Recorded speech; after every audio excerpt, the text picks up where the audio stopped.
Day 53 was a weightlifting day. The lifts were the squat, the bench press, and the barbell row. Now, as you know, I've been struggling a bit with my squats lately. I've had good days, I've had bad days, but even on my good days, I could tell that I was still shaky at the bottom. I was still struggling to get that weight back up. And I'm really not at what anybody would consider a heavy weight yet for my squats.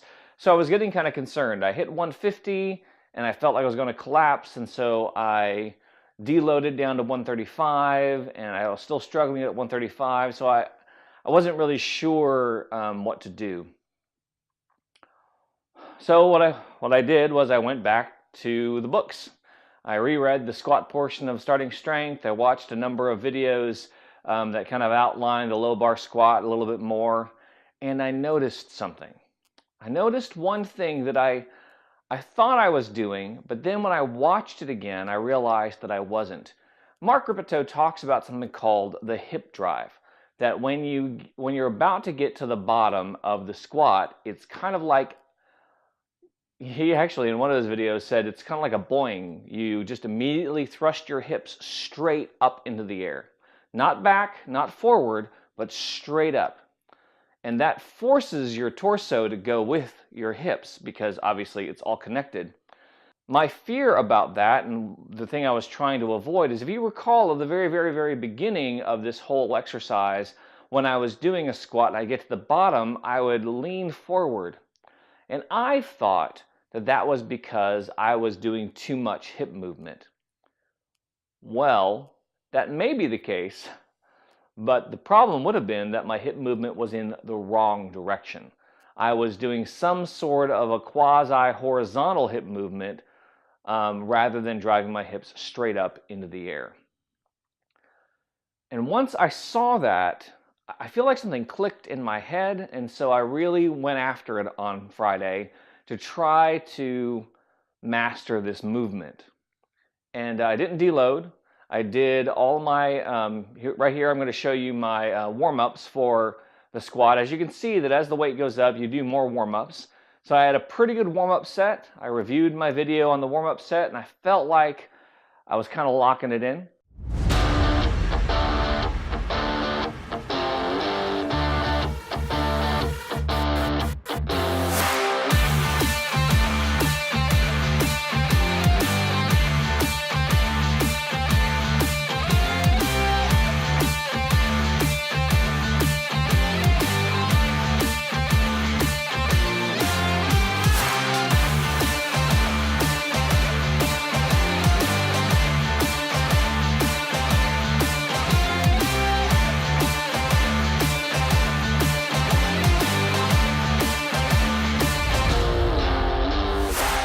So then I went ahead and did my full set, and I tell you, once again, it was revolutionary. I think you're going to see it here. They're faster, they're more secure, and they're clearly way more confident and solid. The weight didn't go down. The weight went up 5 pounds actually, and it just worked. It felt a lot lighter. I was able to get up and down through that entire squat with very little difficulty. I had a couple of moments. I think I'll try to show a couple of them here. There's one where I could tell that I shifted forward a little bit, but I could feel that. I could tell that I had moved my hips the wrong way. When I focus and concentrate on getting those hips to drive straight up, everything changes. And that was it for me. That was the click that I needed. And so I'm going to keep on going, and we'll see how this goes.